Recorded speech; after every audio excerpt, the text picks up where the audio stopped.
Radio Tehran, শুরু হচ্ছে বিশ্ব সংবাদ।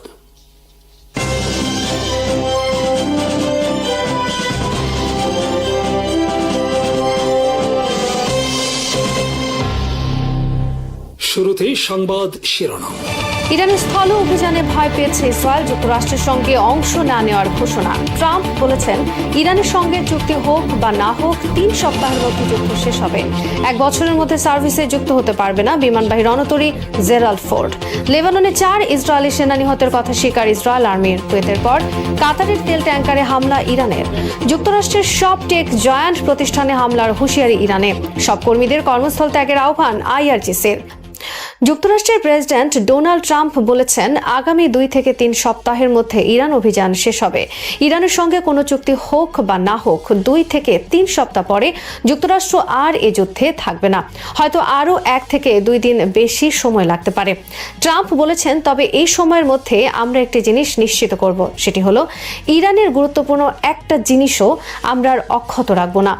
আমাদের এখন মূল লক্ষ্য রেজিম চেঞ্জ নয়, আমাদের মূল লক্ষ্য হলো ইরান আর কখনোই পারমাণবিক কার্যক্রম পরিচালনা করতে পারবে না। সেটি আমরা 2 থেকে 3 সপ্তাহের মধ্যে নিশ্চিত করব। আমরা ইরানের একটি জিনিসও রাখব না, সব ঘুরিয়ে দেব। মঙ্গলবার ডোনাল্ড ট্রাম্প তার ব্যক্তিগত সামাজিক মাধ্যম ট্রুথ সোশ্যালে দেওয়া এক পোস্টে এই তথ্য জানিয়েছেন। হোয়াইট হাউস থেকে মঙ্গলবার জানানো হয়েছে, বুধবার যুক্তরাষ্ট্র সময় রাতে ডোনাল্ড ট্রাম্প ইরান যুদ্ধ বিষয়ে ভাষণ দেবেন। ডোনাল্ড ট্রাম্প তার ইউরোপের মিত্রদের প্রতি তীব্র ক্ষোভ প্রকাশ করেছেন হরমুজ প্রণালী চালু করতে যুক্তরাষ্ট্রের সহায়তায় এগিয়ে না আসার জন্য। ট্রাম্প বলেন, হরমুজ প্রণালীর সঙ্গে ওয়াশিংটনের আর কোনো সম্পর্ক থাকবে না। তোমরা তোমাদের তেল কিভাবে এখান থেকে পরিবহন করবে সেটা তোমরা বুঝে নাও। তোমরা তোমাদের তেল নিজেরা গিয়ে সংগ্রহ করো, আমি আর এর মধ্যে নেই। ট্রাম্পের ঘোষণার পরই যুক্তরাষ্ট্রে গ্যালন প্রতি তেলের দাম মঙ্গলবার $4 বেড়ে গেছে। ডোনাল্ড ট্রাম্পের ঘোষণার পর হরমুজ প্রণালী কবে খুলবে এবং বিশ্বের জ্বালানি সরবরাহ কবে স্বাভাবিক হবে সে বিষয়টি বড় ধরনের অনিশ্চয়তার মধ্যে পড়ে গেছে। ইরান বলেছে, হরমুজ প্রণালী দিয়ে জ্বালানি পণ্য পরিবহন করতে হলে তাদের সঙ্গে চুক্তি করতে হবে এবং তাদের দেওয়া শর্ত মানতে হবে। কেবল যারা তাদের সঙ্গে চুক্তি করবে তাদেরই জ্বালানি পণ্য পরিবহনের অনুমতি দেবে তারা। মঙ্গলবার ট্রাম্প সামাজিক যোগাযোগ মাধ্যমে দেওয়া পোস্টে ইউরোপের উদ্দেশ্যে বলেন, ভবিষ্যতে যুক্তরাষ্ট্র আর তোমাদের সাহায্য করতে এগিয়ে আসবে না। নিজেদের জন্য লড়াই করতে শিখতে হবে। যুক্তরাষ্ট্র তোমাদের সাহায্য করার জন্য আর থাকবে না, ঠিক যেমন আমাদের জন্য ছিল না। ফ্রান্স সামরিক সরঞ্জাম বোঝাই ইসরায়েলগামী বিমানগুলোকে ফরাসি ভূখণ্ডের উপর দিয়ে উঠতে দেয়নি। এর মাধ্যমে প্রমাণ হয় তারা খুবই অসহযোগী এবং এটা আমরা মনে রাখব। ট্রাম্প বলেন, ইরানকে কার্যত নিশ্চিহ্ন করে দেওয়া হয়েছে। কঠিন কাজটা হয়ে গেছে।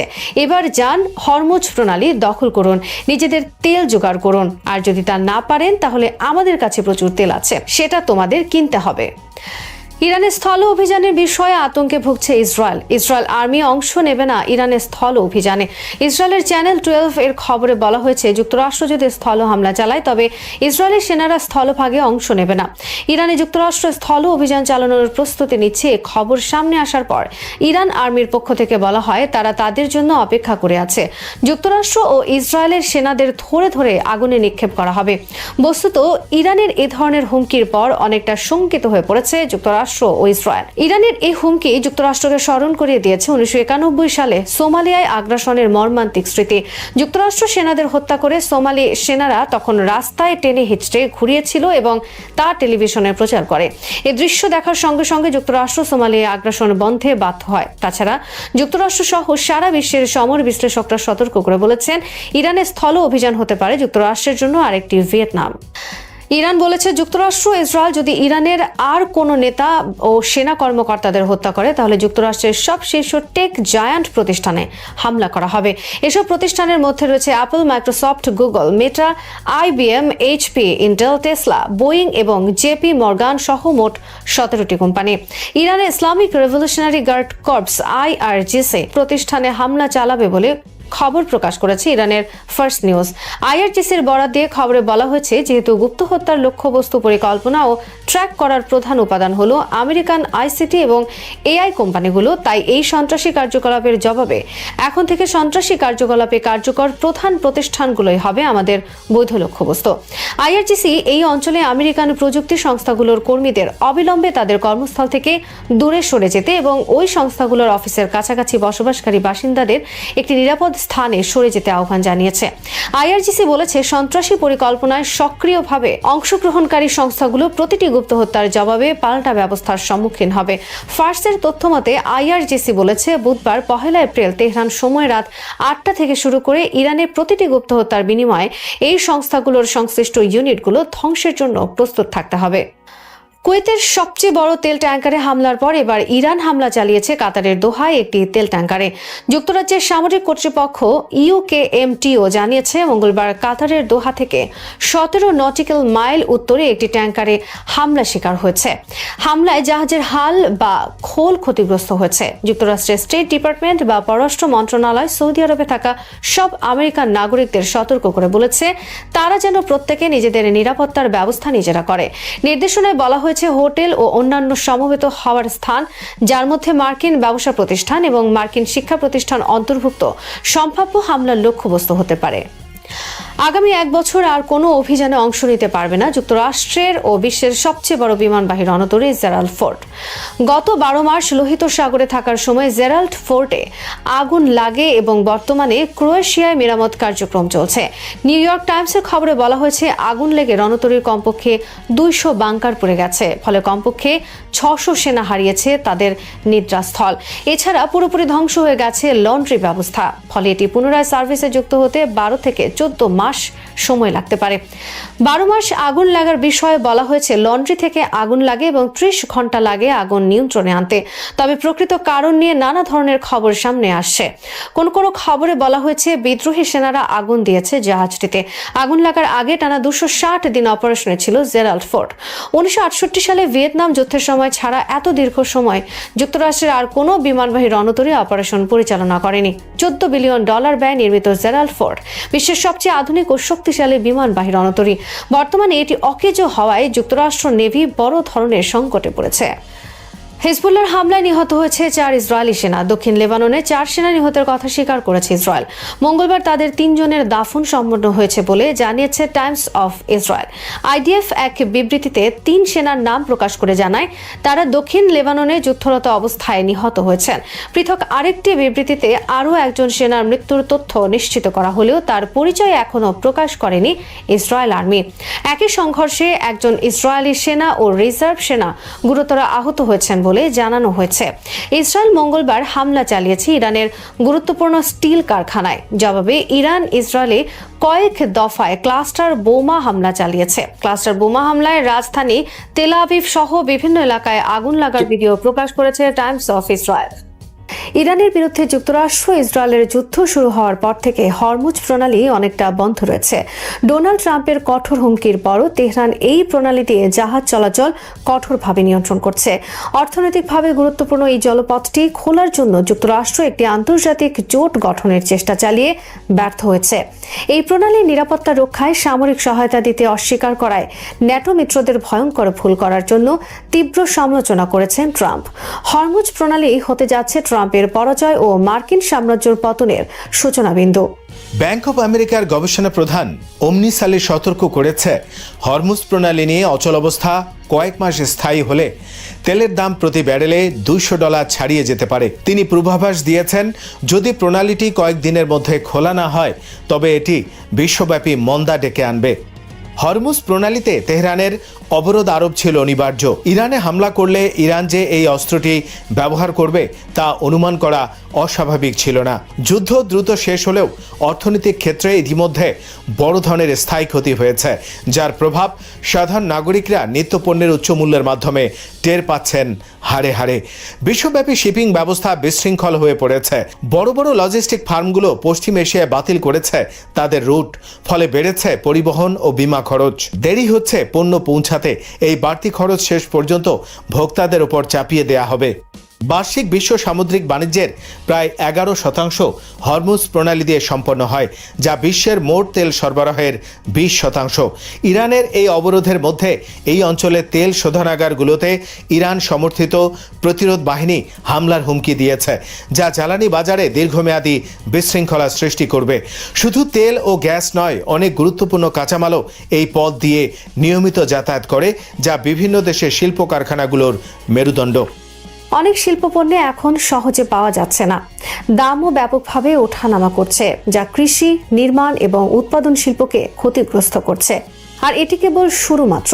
বিশ্বে সার সরবরাহের প্রায় 1/3 প্রতি বছর এই প্রণালী দিয়ে যায়। যুদ্ধের আগে উপসাগরীয় দেশগুলো বিশ্বব্যাপী সার সরবরাহে প্রথম সারিতে ছিল। এর মধ্যে ইউরিয়া সার হল খাদ্য উৎপাদনের একটি মৌলিক উপাদান। বিশ্ব বাণিজ্যের 43% ইউরিয়া সার এই অঞ্চল থেকে আসতো। বর্তমানে পশ্চিমে রোপণ মৌসুম শুরু হওয়ায় ইউরিয়া হঠাৎ করে একটি দুষ্প্রাপ্য পণ্যে পরিণত হয়েছে। এটি কতদিন স্থায়ী হবে তা নিয়ে গভীর উদ্বেগ ছড়িয়ে পড়েছে।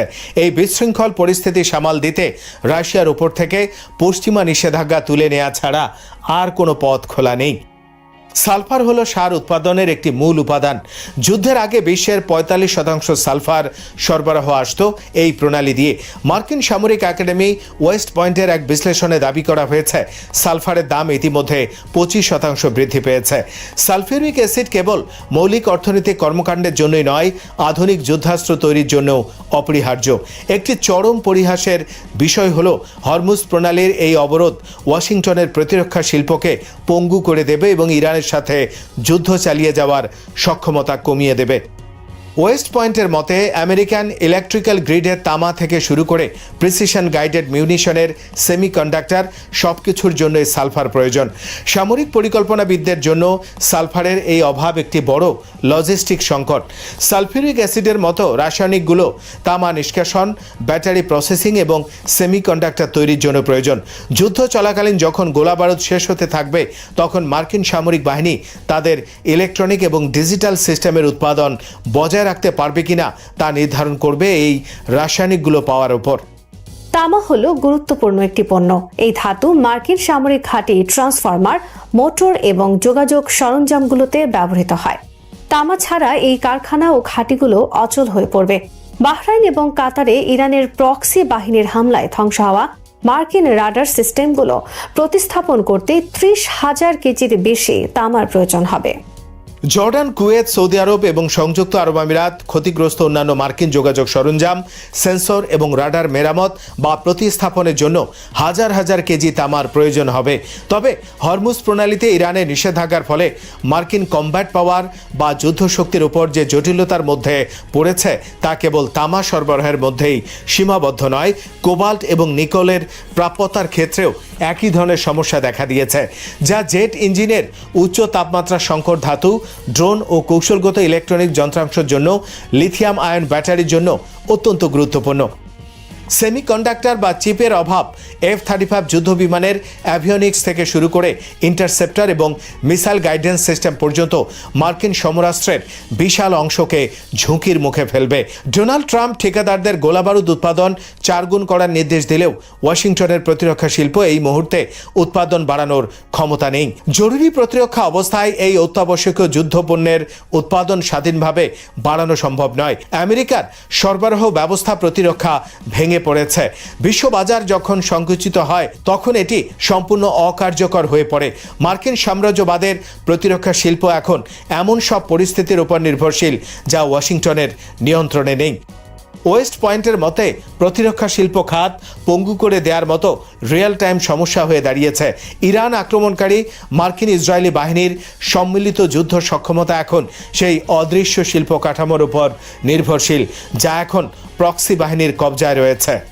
মার্কিন সরকারের গভর্নমেন্ট অ্যাকাউন্টেবিলিটি অফিস এর একটি তথ্য বিবরণী অনুসারে প্রায় 2 দশকের নিরবিচ্ছিন্ন এবং ব্যয়বহুল সংঘাত ওয়াশিংটনের সামরিক প্রস্তুতিকে এতটাই ক্ষয় করেছে যে চীন বা রাশিয়ার মতো পরাশক্তির সাথে তাল মেলাতে পারছে না।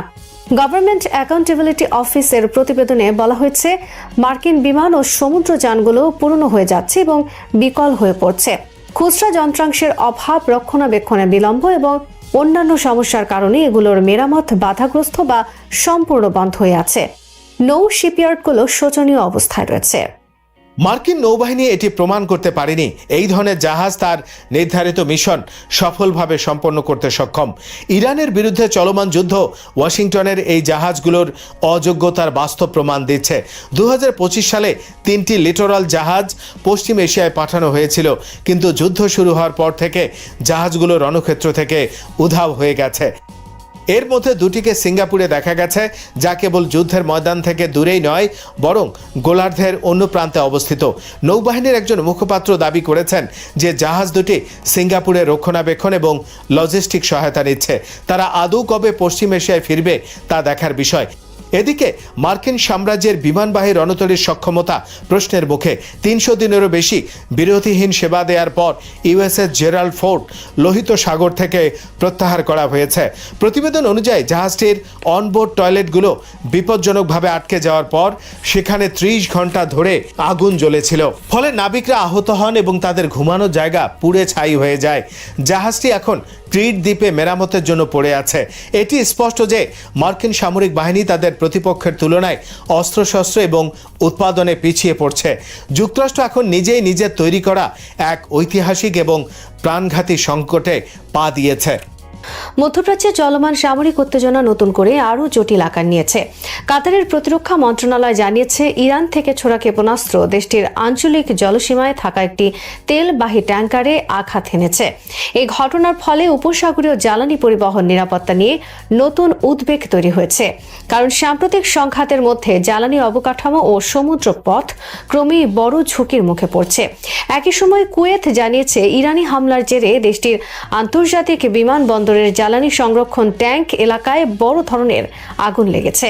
প্রাথমিকভাবে ধারণা করা হচ্ছে, হামলার লক্ষ্য ছিল জ্বালানি সরবরাহ অবকাঠামো, যা বিমান চলাচল ও কৌশলগত রসদ ব্যবস্থার সঙ্গে সরাসরি সম্পর্কিত। কুয়েতি কর্তৃপক্ষ আগুন নিয়ন্ত্রণে আনার চেষ্টা চালাচ্ছে এবং ক্ষয়ক্ষতির পরিমাণ মূল্যায়ন করছে। অন্যদিকে ডোনাল্ড ট্রাম্প বলেছেন, যুদ্ধ বন্ধ করতে ইরানের সঙ্গে কোনো চুক্তি হওয়া বাধ্যতামূলক নয়। তার ভাষায়, বর্তমান সংঘাত আরও 2 থেকে 3 সপ্তাহের মধ্যে নিজস্ব গতিতে শেষ হতে পারে। এই মন্তব্য থেকে বোঝা যাচ্ছে, যুক্তরাষ্ট্র প্রশাসন এখনও কূটনৈতিক সমাধানের পাশাপাশি সামরিক চাপের কৌশলও খোলা রাখছে। এদিকে ইরানের পররাষ্ট্রমন্ত্রী আব্বাস আরাকচি আল জাজিরাকে দেওয়া সাক্ষাৎকারে জানিয়েছেন, যুক্তরাষ্ট্রের সঙ্গে আলোচনায় তার কোনো আস্থা নেই। তিনি বলেন, ওয়াশিংটন থেকে বার্তা এলেও বর্তমানে কোনো আনুষ্ঠানিক আলোচনা চলছে না। তার বক্তব্যে স্পষ্ট, দুই পক্ষের যোগাযোগ পুরোপুরি বিচ্ছিন্ন না হলেও আস্থাহীনতা এতটাই গভীর যে তাৎক্ষণিক কূটনৈতিক অগ্রগতির সম্ভাবনা খুবই সীমিত। সামগ্রিকভাবে উপসাগরীয় অঞ্চল জুড়ে সামরিক উত্তেজনা, জ্বালানি নিরাপত্তা এবং কূটনৈতিক অচল অবস্থা, এই 3টি বিষয় এখন একসঙ্গে নতুন আঞ্চলিক সংকটকে আরও গভীর করে তুলছে। ইরানি প্রেসিডেন্ট মাসুদ পেজিশকিয়ান ইউরোপীয় ইউনিয়নকে যুক্তরাষ্ট্র ও ইসরায়েলের সামরিক আগ্রাসনে কোনো ধরনের সম্পৃক্ততা থেকে বিরত থাকার কঠোর সতর্কবার্তা দিয়েছেন এবং বলেছেন, ইউরোপের বর্তমান অবস্থান পক্ষপাতদুষ্ট এবং আন্তর্জাতিক আইনের সঙ্গে অসামঞ্জস্যপূর্ণ। অ্যান্তনিও কস্টার সঙ্গে টেলিফোন আলাপে তিনি যুক্তরাষ্ট্র ও ইসরায়েলের হামলাকে আন্তর্জাতিক আইন ও বৈশ্বিক নীতিমালার প্রকাশ্য লঙ্ঘন হিসেবে উল্লেখ করেন। পেজিশকিয়ান বলেন, হরমুজ প্রণালীতে বন্ধ করা হয়েছে এবং আগ্রাসী রাষ্ট্র ও তাদের সমর্থকদের সঙ্গে সংশ্লিষ্ট জাহাজের জন্য এটি অগম্য থাকবে। একই সঙ্গে তিনি সতর্ক করেন, বাইরের কোনো হস্তক্ষেপ হলে তার গুরুতর ও সুদূর প্রসারী পরিণতি হবে। তিনি ইউরোপীয় দেশগুলোর প্রতি আহ্বান জানান, যেন তারা ইরানের বিরুদ্ধে নেতিবাচক ও অগঠনমূলক নীতি পরিত্যাগ করে আন্তর্জাতিক আইন ভিত্তিক গঠনমূলক সম্পর্কের পথে এগিয়ে আসে। ইরানের প্রেসিডেন্ট বলেন, যুক্তরাষ্ট্র ইসরায়েলি হামলা এমন এক নজিরবিহীন পদক্ষেপ যা ইউরোপীয় ইউনিয়ন নিজে যে মূল্যবোধের কথা বলে তার সরাসরি পরিপন্থী।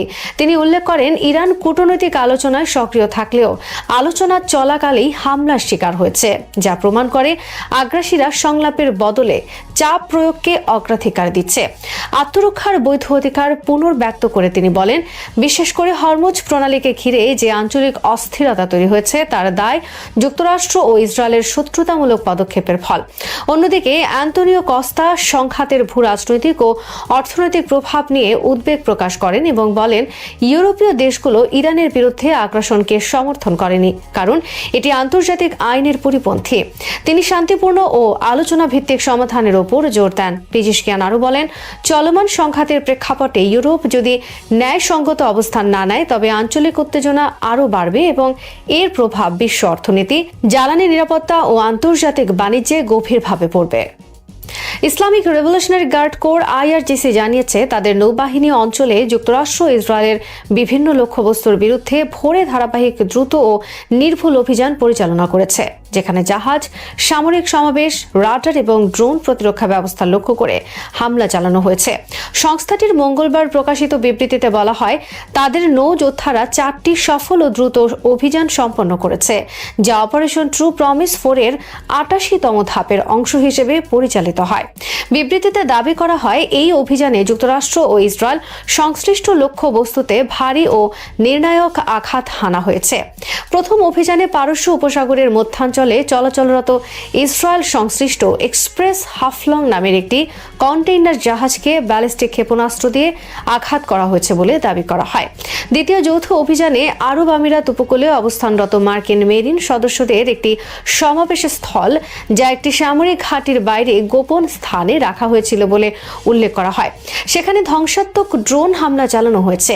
একই সঙ্গে যুক্তরাষ্ট্র 5th ফ্লিটের হক অ্যান্টি ড্রোন প্রতিরক্ষা ব্যবস্থা, যা মানামা বিমানবন্দরের কাছে মোতায়েন ছিল, তা ড্রোন হামলায় ধ্বংস হয়েছে বলে দাবি করা হয়েছে।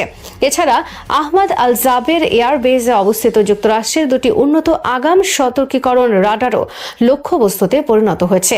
বিবৃতিতে আরও বলা হয়, হরমুজ প্রণালী সম্পূর্ণভাবে তাদের নিয়ন্ত্রণে রয়েছে এবং সর্বোচ্চ নেতা মুস্তফা খামেনির নির্দেশনা অনুযায়ী শত্রুপক্ষের যে কোনো নড়াচড়া তাৎক্ষণিকভাবে ক্ষেপণাস্ত্র ও ড্রোনের মাধ্যমে প্রতিহত করা হবে। প্রচণ্ড রকেট হামলার মধ্যে খাইবার 2 অভিযানের ঘোষণা দিয়েছে হেজবুল্লাহ। সংগঠনটি জানায়, অপারেশন ডিভার্ট স্ট্র এর অংশ হিসেবে এই সামরিক পদক্ষেপ নেওয়া হয়েছে, যার লক্ষ্য লেবানন ও দেশটির জনগণকে রক্ষা করা এবং সাম্প্রতিক ইসরায়েলি হামলার জবাব দেওয়া।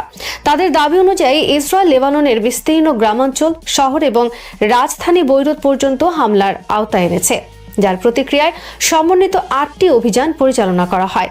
এসব অভিযানের মূল লক্ষ্য ছিল অধিকৃত হাইফা এবং এর আশেপাশের এলাকা।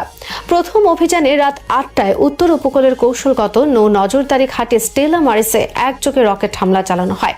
একই সময়ে হাইফার দক্ষিণ পূর্বে অবস্থিত নাসেরিম ঘাঁটিতে রকেট বর্ষণ এবং আত্মঘাতী ড্রোনের ঝাঁক পাঠানো হয়েছে বলে জানানো হয়। এছাড়া হাইফার উত্তরে ক্রায়োট এলাকায় ইসরায়েলি সামরিক অবকাঠামো লক্ষ্য করে অতিরিক্ত রকেট হামলা চালানো হয়। খাইবার 2 অভিযানের চতুর্থ বিবৃতিতে বলা হয়, আক্কার পূর্বে অবস্থিত তেফেন ঘাঁটিতেও রাত 8টায় রকেট ও আত্মঘাতী ড্রোন ব্যবহার করে হামলা হয়েছে। এর পাশাপাশি পৃথক ঘোষণায় ইসলামিক রেজিস্ট্যান্স জানায়, তারা 4টি ইসরায়েলি বসতি স্লোমি, সোমেরা, জারইথ এবং নাহারিয়ায় 4 দফার রকেট নিক্ষেপ করেছে। সাম্প্রতিক এই হামলাগুলো সীমান্ত অঞ্চলে সামরিক উত্তেজনা আরও বাড়িয়ে তুলেছে এবং উভয় পক্ষের মধ্যে সংঘর্ষের পরিধি বিস্তৃত হওয়ার আশঙ্কা তৈরি করেছে। মার্কিন প্রেসিডেন্ট ডোনাল্ড ট্রাম্প ও হোয়াইট হাউসের শীর্ষ কর্মকর্তারা ব্যক্তিগত আলোচনায় স্বীকার করেছেন যে ইরানের সঙ্গে চলমান যুদ্ধ শেষ করার জন্য ট্রাম্প যে নিজস্ব সময়সীমা নির্ধারণ করেছিলেন, তার মধ্যে হরমুজ প্রণালী পুরোপুরি পুনরায় চালু করা সম্ভব নাও হতে পারে।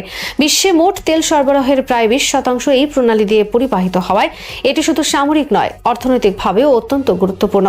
প্রশাসনের অভ্যন্তরীণ মূল্যায়নে বলা হয়েছে, সেখানে স্বাভাবিক নৌ চলাচল ফিরিয়ে আনতে কয়েক সপ্তাহ নয়, কয়েক মাস পর্যন্ত সময় লাগতে পারে। ফলে ট্রাম্পের ঘোষিত 4 থেকে 6 সপ্তাহের মধ্যে মিশন সম্পন্ন ঘোষণা করা কঠিন হয়ে পড়েছে। এই অবস্থায় ট্রাম্প প্রকাশ্যে ইঙ্গিত দিয়েছেন যে প্রণালী খুলে দেওয়ার দায়িত্ব যুক্তরাষ্ট্রের নয়, বরং ইউরোপীয় দেশগুলোর নেওয়া উচিত। তিনি ওভাল অফিসে বলেন, স্ট্রেইট নিয়ে আমেরিকা আর সরাসরি জড়াবে না। পরে সামাজিক যোগাযোগ মাধ্যমে বিশেষভাবে যুক্তরাজ্যের নাম উল্লেখ করে অন্য দেশগুলোকে সেখানে নৌবহর পাঠাতে আহ্বান জানান। তবে এখন পর্যন্ত কোনো ইউরোপীয় দেশ চলমান যুদ্ধের মধ্যে সরাসরি অংশ নিতে রাজি হয়নি। এদিকে মার্কিন প্রশাসনের ভিতরে ধারণা তৈরি হয়েছে, প্রণালী জোর করে খুলতে গেলে যুদ্ধ দীর্ঘায়িত হবে এবং রাজনৈতিক চাপ আরও বাড়বে। যুক্তরাষ্ট্রে গ্যাসের দাম আবারও গ্যালন প্রতি $4 অতিক্রম করায় বিষয়টি রিপাবলিকানদের জন্য নির্বাচনী ঝুঁকিতে পরিণত হয়েছে। ফলে ট্রাম্প এখন সীমিত সামরিক চাপ, ইরানের নৌ ও ক্ষেপণাস্ত্র সক্ষমতা দুর্বল করা এবং কূটনৈতিক চাপ বাড়ানোর কৌশলে ঝুঁকছেন।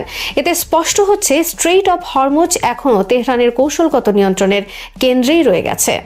যুক্তরাষ্ট্রের কর্মকর্তারা চলমান ইরান যুদ্ধ পরিস্থিতিতে পাকিস্তানের মধ্যস্থতার আগ্রহকে স্বাগত জানালেও তৃতীয় পক্ষের ভূমিকা কতটা কার্যকর হবে তা নিয়ে এখনো সতর্ক অবস্থানে রয়েছেন।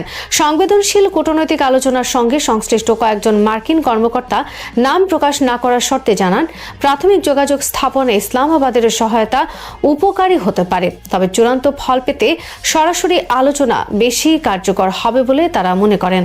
তাদের মতে যুদ্ধ শুরুর আগে ওমানের মধ্যস্থতায় যে প্রচেষ্টা হয়েছিল তা উল্লেখযোগ্য অগ্রগতি আনতে পারেনি, যদিও সেই আলোচনার মাঝেই যুক্তরাষ্ট্রের সামরিক হামলা পরিস্থিতি জটিল করে তোলে। সম্ভাব্য বৈঠকের স্থান হিসেবে পাকিস্তানকে বিবেচনা করা হলেও নিরাপত্তা নিয়ে উদ্বেগ রয়েছে। শ্রোতা বন্ধুরা, বিশ্ব সংবাদে এই ছিল আমাদের সর্বশেষ আয়োজন। সঙ্গে থাকার জন্য আপনাদের সবাইকে অসংখ্য ধন্যবাদ।